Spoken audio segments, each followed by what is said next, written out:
मधुबन के बाबा,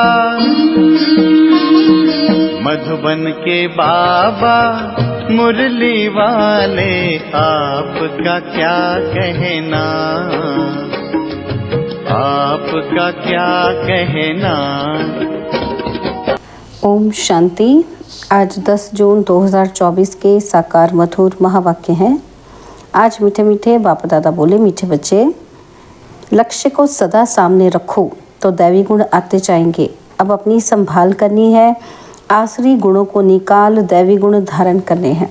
बाबा ने कहा, मीठे बच्चे, लक्ष्य को सदा सामने रखो तो दैवी गुण आते जाएंगे। अब अपनी संभाल करनी है, आसुरी गुणों को निकाल दैवी गुण धारण करने हैं। बाबा ने आज प्रश्न पूछा कि आयुष्मान भव का वरदान मिलते हुए भी बड़ी आयु के लिए कौन सी मेहनत करनी है। और उत्तर में बाबा ने बताया, बड़ी आयु के लिए तमो प्रधान से सतो प्रधान बनने की मेहनत करो। जितना बाप को याद करेंगे उतना सतो प्रधान बनेंगे और आयु बड़ी होगी, फिर मृत्यु का डर निकल जाएगा। याद से दुख दूर हो जाएंगे, तुम फूल बन जाएंगे। याद में ही गुप्त कमाई है, याद से पाप कट जाते हैं और आत्मा हल्की हो जाती है, आयु बड़ी हो जाती है। ओम शांति। मीठे मीठे रूहानी बच्चों प्रति बाप समझा रहे हैं, पढ़ा भी रहे हैं। क्या समझा रहे हैं? मीठे बच्चों, तुमको एक तो आयु बड़ी चाहिए क्योंकि तुम्हारी आयु बहुत बड़ी थी। 150 वर्ष की आयु थी। बड़ी आयु कैसे मिलती है? तमो प्रधान से सतो प्रधान बनने से। जब तुम सतो प्रधान थे तो तुम्हारी आयु बहुत बड़ी थी। अभी तुम ऊपर चढ़ रहे हो। जानते हो, हम तमो प्रधान बने तो हमारी आयु छोटी हो गई थी, तंदुरुस्ती भी ठीक नहीं थी, बिल्कुल ही रोगी बन गए थे। यह जीवन पुरानी है, नई से भेंट की जाती है। अभी तुम जानते हो, बाप हमको बड़ी आयु बनाने की युक्ति बताते हैं। मीठे मीठे बच्चों, मुझे याद करोगे तो तुम जैसे सतो प्रधान थे, बड़ी आयु वाले, तंदुरुस्त थे, ऐसे फिर से बन जाओगे। और छोटी आयु होने से मरने का डर रहता है। तुमको तो गारंटी मिलती है कि सतयुग में ऐसे अचानक कभी मरेंगे ही नहीं। बाप को याद करते रहेंगे तो आयु बड़ी होगी और सब दुख भी दूर हो जाएंगे। कोई भी किस्म का दुख नहीं होगा। और तुमको क्या चाहिए? तुम कहते हो ऊंच पद भी चाहिए। तुमको मालूम नहीं था कि ऐसा पद भी मिल सकता है। अब बाप युक्ति बताते हैं कि ऐसे करो। एम ऑब्जेक्ट सामने है, तुम ऐसा पद पा सकते हो। यहाँ ही दैवी गुण धारण करना है। अपने से पूछना है कि हमारे में कोई अवगुण तो नहीं है। अवगुण भी अनेक प्रकार के हैं। सिगरेट पीना, छीछी चीज़ें खाना, यह अवगुण है। सबसे बड़ा अवगुण है विकार का, जिसको ही बैड कैरेक्टर कहते हैं। बाप कहते हैं, तुम विशेष बन गए हो। अब वाइसलेस बनने की तुमको युक्ति बताते हैं। इसमें इन विकारों को, अवगुणों को छोड़ देना है।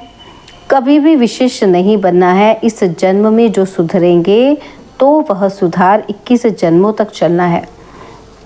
सबसे ज़रूरी बात है वाइसलेस बनना। जन्म जन्मांतर का जो बोझ सिर पर चढ़ा हुआ है वह योग बल से ही उतरेगा। बच्चे जानते हैं कि जन्म जन्मांतर हम विशिष्ट बने हैं। अभी बाप से हम प्रतिज्ञा करते हैं कि फिर कभी विशिष्ट नहीं बनेंगे। बाप ने कहा है, अगर पतित बने तो 100 गुना दंड भी खाना पड़ेगा और फिर पद भी भ्रष्ट हो जाएगा, क्योंकि निंदा कराई ना तो गोया उस तरफ चला गया, माना विशेष मनुष्यों की तरफ चला गया। ऐसे बहुत चले जाते हैं, अर्थात हार खा लेते हैं। आगे तुमको पता नहीं था कि ये धंधा विकार का नहीं करना चाहिए। कोई कोई अच्छे बच्चे होते हैं, कहते हैं हम ब्रह्मचर्य में रहेंगे। सन्यासियों को देख समझते हैं कि पवित्रता अच्छी है। पवित्र और अपवित्र दुनिया में अपवित्र तो बहुत रहते हैं। पखाने में जाना भी अपवित्र बनना है, इसलिए फौरन स्नान करना चाहिए। अपवित्रता अनेक प्रकार की होती है। किसी को दुख देना, लड़ना झगड़ना भी अपवित्र कर्तव्य है। पाप कहते हैं, मैं जन्म जन्मांतर तो तुमने पाप किया है। वह सब आदतें अब मिटानी है। अभी तुमको सच्चा सच्चा महान आत्मा बनना है। सच्चे सच्चे महान आत्मा तो यह लक्ष्मी नारायण ही हैं और कोई तो यहाँ बन ना सके, क्योंकि सब तमो प्रधान है। ग्लानि भी बहुत करते हैं ना, तो उनको पता नहीं पड़ता कि हम क्या करते हैं। एक होते हैं गुप्त पाप और दूसरे प्रत्यक्ष पाप भी होते हैं। यह है ही तमो प्रधान दुनिया। बच्चे जानते हैं कि बाप हमको अभी समझदार बना रहे हैं, इसलिए उनको सब याद करते हैं। सबसे अच्छी समझ तुमको मिलती है कि पावन बनना है, और फिर गुण भी चाहिए। देवताओं के आगे जो तुम महिमा गाते आए हो, अभी ऐसा तुमको बनना है। बाप समझाते हैं, मीठे मीठे बच्चों, तुम कितने मीठे मीठे गुल गुल फूल आदि थे, फिर कांटे बन पड़े हो। अब बाप को याद करो, तो याद से तुम्हारी आयु बड़ी होगी, पाप भी भस्म होंगे, सिर से बोझा हल्का होगा। अपनी संभाल करनी है कि हमारे में क्या क्या अवगुण हैं, वह निकालने हैं। जैसे नारद का मिसाल है, उनको कहा कि तुम लायक हो, उसने देखा कि बरोबर हम लायक नहीं हैं। बाप तुमको ऊंच बनाते हैं, बाप के तुम बच्चे हो ना। तो जैसे कोई का बाप महाराजा होता है तो कहेंगे ना कि हमारा बाबा महाराजा है। बाबा बहुत सुख देने वाला है। जो अच्छे स्वभाव के महाराजा होते हैं उनको कभी क्रोध नहीं आता है। अभी तो आहिस्ते आहिस्ते सबकी कलाएं उतरती गई हैं, सभी अवगुण प्रवेश करते गए हैं, कला कमती होती गई है, तमो होते गए हैं। तमो प्रधान की भी जैसे अंत आकर हुई है। कितना दुखी हो पड़े हैं और तुमको कितना सहन करना पड़ता है। अभी अविनाशी सर्जन द्वारा तुम्हारी दवाई हो रही है। बाप कहते हैं यह 5 विकार तो घड़ी घड़ी तुमको सताएंगे। तुम जितना पुरुषार्थ करेंगे बाप को याद करने का, उतना माया तुमको नीचे गिराने की कोशिश करती है।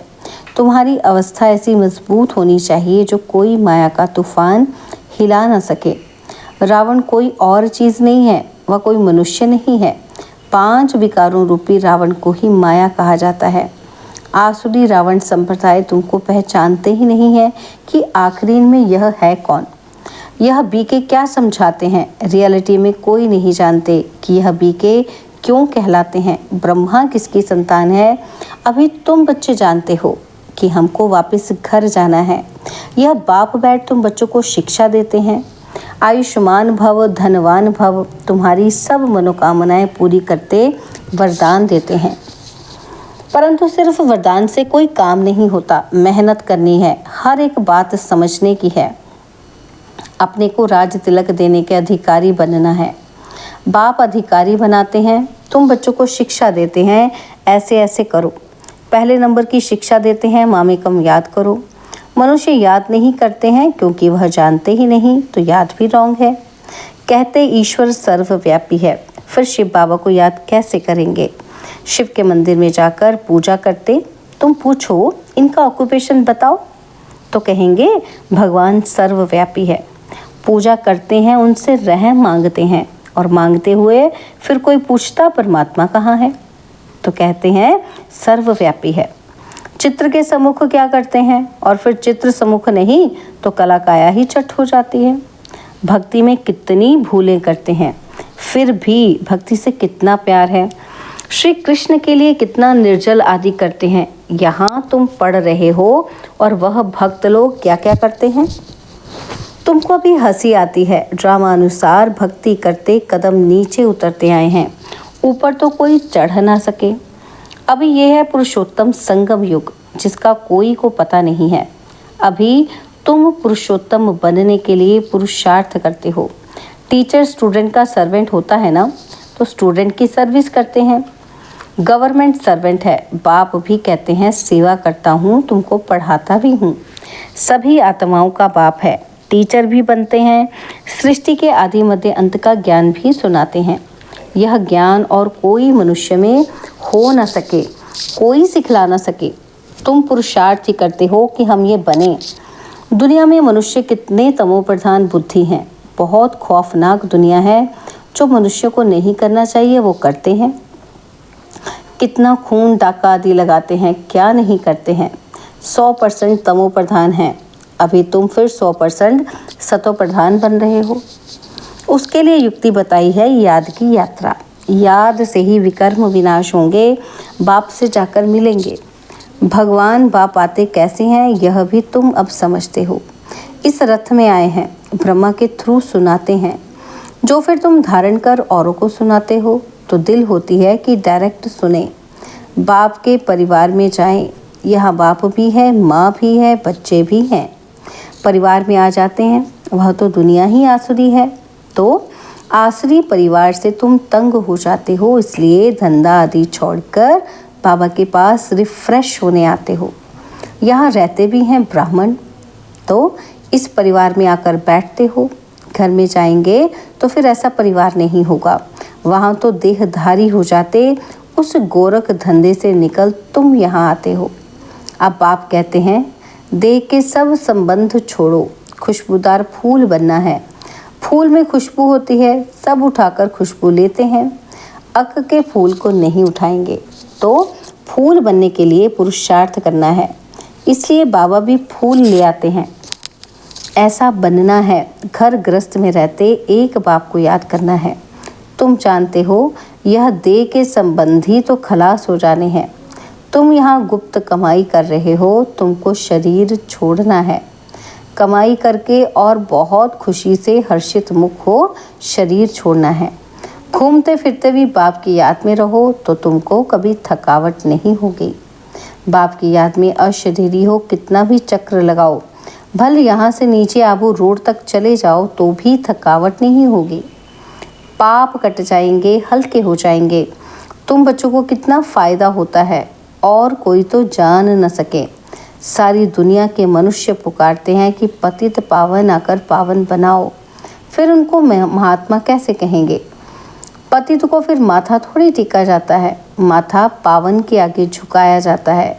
कन्या का मिसाल जब विकारी बनती है तो सबके आगे सिर झुकाती है और फिर पुकारती है, हे पतित पावन आओ। अरे पतित बने ही क्यों हो जो पुकारना पड़े? सबके शरीर तो विकार की पैदाइश है ना, क्योंकि रावण का राज्य है। अभी तुम रावण से निकल आए हो। इसको कहा जाता है पुरुषोत्तम संगम युग। अभी तुम पुरुषार्थ कर रहे हो तो राम राज्य में जाने के लिए। सतयुग है राम राज्य, सिर्फ त्रेता में राम राज्य कहें तो फिर सूर्यवंशी लक्ष्मी नारायण का राज्य कहाँ गया? तो ये सब ज्ञान अभी तुम बच्चों को मिल रहा है। नए नए भी आते हैं जिनको तुम ज्ञान देते हो, लायक बनाते हो। कोई का संग ऐसा मिलता है जो फिर लायक से नालायक बन पड़ते हैं। बाप पावन बनाते हैं तो अब पतित बनना ही नहीं है, जबकि बाप आया है पावन बनाने। माया ऐसी ज़बरदस्त है जो पतित बना देती है, हरा देती है। कहते हैं बाबा रक्षा करो, वह लड़ाई के मैदान में ढेर मरते हैं, फिर रक्षा की जाती है क्या? यह माया की गोली बंदूक की गोली से भी बहुत कड़ी है। काम की चोट खाई, गोया ऊपर से गिरे। सतयुग में सब पवित्र ग्रस्त धर्म वाले होते हैं जिनको देवता कहा जाता है। अभी तुम जानते हो बाप कैसे आए हैं, कहाँ रहते हैं, वो आकर राजयोग कैसे आकर राजयोग सिखाते हैं, दिखलाते हैं कि अर्जुन के रथ पर बैठ ज्ञान दिया है। फिर उनको सर्वव्यापी क्यों कहते?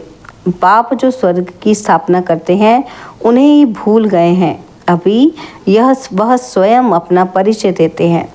अच्छा, मीठे मीठे सिकिलते बच्चों प्रति माता पिता बाप दादा का याद प्यार और गुड मॉर्निंग। रूहानी बाप की रूहानी बच्चों को नमस्ते। हम रूहानी बच्चों की रूहानी बाप दादाजी को दिलवा जान सिकवा प्रेम से नमस्ते।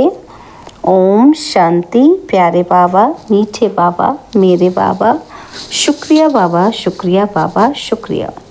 धारणा के लिए मुख्य सार है, पहला पॉइंट है, महान आत्मा बनने के लिए अपवित्रता की जो भी गंदी आदतें हैं वह मिटा देनी है। दुख देना, लड़ना झगड़ना, ये सब अपवित्र कर्तव्य हैं जो तुम्हें नहीं करने हैं। अपने आप को राज तिलक देने का अधिकारी बनाना है। और सेकंड पॉइंट है, बुद्धि को सब गोरख धंधों से, देहधारियों से निकाल खुशबूदार फूल बनना है। गुप्त कमाई जमा करने के लिए चलते फिरते अशरीरी रहने का अभ्यास करना है। बाबा ने आज वरदान दिया, अपने शुभ चिंतन की शक्ति से आत्माओं को चिंता मुक्त बनाने वाली शुभ चिंतक मणि भव। अपने शुभ चिंतन की शक्ति से आत्माओं को चिंता मुक्त बनाने वाली शुभ चिंतक मणि भव। आज के विश्व में सब आत्माएं चिंतामणि हैं। उन चिंतामणियों को आप शुभ चिंतक मणियाँ अपने शुभ चिंतन की शक्ति द्वारा परिवर्तन कर सकते हो। जैसे सूर्य की किरणें दूर दूर तक अंधकार को मिटाती हैं, ऐसे आप शुभ चिंतक मणियों की शुभ संकल्प रूपी चमक व किरणें विश्व में चारों ओर फैल रही हैं। इसलिए समझते हैं कि कोई स्पिरिचुअल लाइट गुप्त रूप में अपना कार्य कर रही है। यह टचिंग अभी शुरू हुई है, आखिरीन ढूंढते ढूंढते स्थान पर पहुंच जाएंगे। स्लोगन है, बाप दादा के डायरेक्शन को क्लियर कैच करने के लिए मन बुद्धि की लाइन क्लियर रखो। बाप दादा के डायरेक्शन को क्लियर कैच करने के लिए मन बुद्धि की लाइन क्लियर रखो। ओम शांति।